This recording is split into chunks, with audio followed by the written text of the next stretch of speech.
তো নমস্কার বন্ধুরা, আজকে আমি আপনাদেরকে জানাবো যে অন্নপূর্ণা যোজনা যে ফর্ম ফিল আপ করতে হবে তাতে আপনাদের কি কি তথ্য লাগবে বা কি কি নথি লাগবে। এই নিয়ে কিন্তু অনেকের মনে নানান ধরনের প্রশ্ন, যে যাদের বাড়ি আছে কিংবা 2 চাকা গাড়িতেও কি হবে, নাকি 4 চাকা গাড়ি থাকতে হবে, নাকি বাইকেরও থাকতে হবে, অনেক নানান ধরনের প্রশ্ন মানুষের মনে। তো সেই নিয়ে আজকে বিস্তারিত আলোচনা করি। ভিডিওটা প্রথম থেকে শেষ পর্যন্ত সম্পূর্ণ দেখবেন। তো আপনারা প্রথমেই দেখতে পাচ্ছেন যে আবেদনকারী পরিবারের যে প্রধানের নাম, অর্থাৎ আপনার যে হেড অফ দ্য ফ্যামিলি, সেটা আপনার রেশন কার্ডের অনুযায়ী যে এখানে হেড অফ দ্য ফ্যামিলি ওখানেই লেখা থাকবে। সেই প্রধানের নাম, জন্ম তারিখ, ঠিকানা, আপনি যদি বিবাহিত হন তবে স্বামীর নাম, আর আপনি যদি অবিবাহিত হন তবে আপনার বাবার নাম। এছাড়া আধার নম্বর, আধারের সাথে যুক্ত যে মোবাইল নম্বর যার সাথে আপনি ডিটিপি লিঙ্ক করেছেন, এই সমস্ত নম্বর কিন্তু সেই প্রত্যেকজনের লাগবে।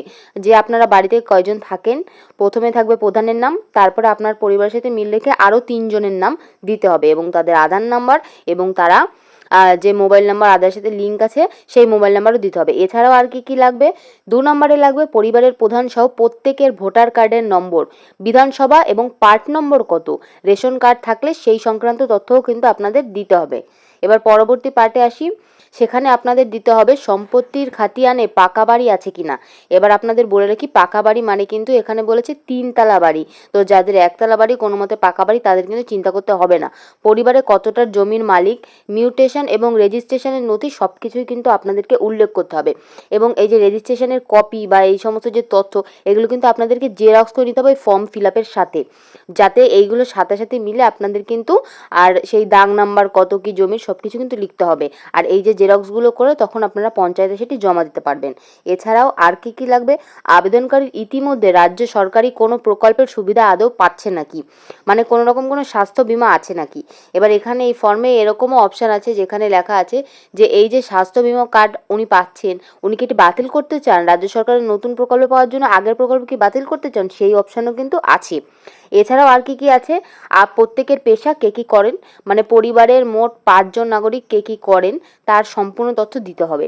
এছাড়া কেউ এই ট্রাইব্যুনাল বা সিএএতে নাগরিকত্বের জন্য আবেদন করেছেন কিনা, স্টুডেন্ট ক্রেডিট কার্ড বা অন্য কোনো সরকারি কার্ডের সুবিধা নিয়েছেন কিনা, এসআইআর এর নাম বাদ পড়েছে কিনা, পড়লে কিন্তু ট্রাইব্যুনালে আবেদন করছেন কিনা অর্থাৎ সিএতে, এই তথ্যও কিন্তু আপনাদেরকে দিতে হবে। কিংবা সেই শুনানি কতদিন লাগবে সেটি হতে, যে আপনারা এসআইআর এ আপনাদের নাম আবার পুনরায় তোলা হয়েছে নাকি, কিংবা আপনারা সিএতে আবেদন করতে, সম্পূর্ণ নথি কিন্তু দিতে হবে।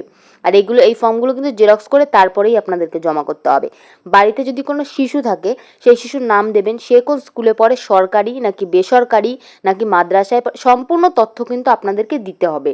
এছাড়াও মুখ্যমন্ত্রী কিন্তু স্পষ্ট জানিয়ে দিয়েছেন যে যারা আয়কর দেন অথবা ট্যাক্স দেন, সরকারি চাকরি করেন, এমনকি নিয়মিত বেতন পান অথবা পেনশনভোগী, তারা কিন্তু অন্নপূর্ণা যোজনার ফর্ম কিন্তু অর্থ কিন্তু পাবেন না। অর্থাৎ মূলত আর্থিকভাবে পিছিয়ে থাকা পরিবারগুলোর জন্য এই প্রকল্পের আয়তায় আনায় লক্ষ্য নিয়েছে সরকার। মুখ্যমন্ত্রী আরও জানান যে প্রতি সপ্তাহে কতজন নতুন করে অন্নপূর্ণা যোজনায় নাম নথিভুক্ত করছেন, সেই তথ্য কিন্তু সাংবাদিক বৈঠক করে প্রকাশ করবেন কিন্তু মন্ত্রী অগ্নিমিত্রা পাল।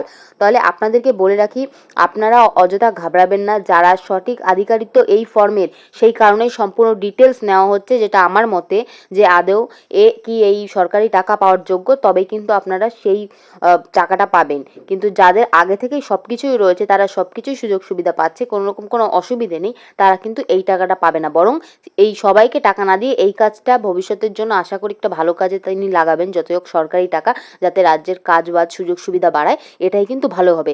আর যারা সঠিক ভাতার যোগ্য তারাই জানি এই ভাতাটা পায়, সকলকে দেওয়ার দরকার নেই, সকলে কিন্তু কাজ চায়, ভাতাটা নাই। এরকম সরকারি কি আপনারা চেয়েছিলেন?